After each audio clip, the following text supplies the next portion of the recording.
Lapor upacara serah terima jabatan Kasat Intelkam dan Kapolsek Polres Pd Jaya.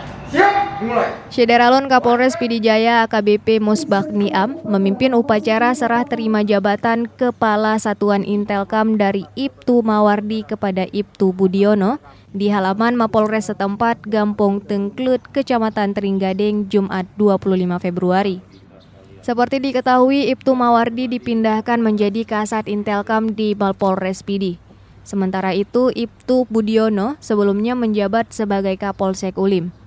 Prosesi sertijab tersebut berlangsung tertib dan khidmat dengan mengedepankan protokol kesehatan. Dalam arahannya, Kapolres meminta kepada Kasat Intelkam dan Kapolsek yang baru agar dapat melakukan penyesuaian tugas.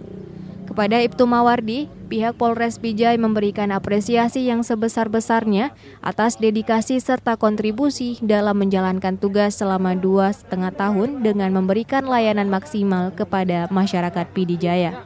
Tingkat satuan maupun sektor.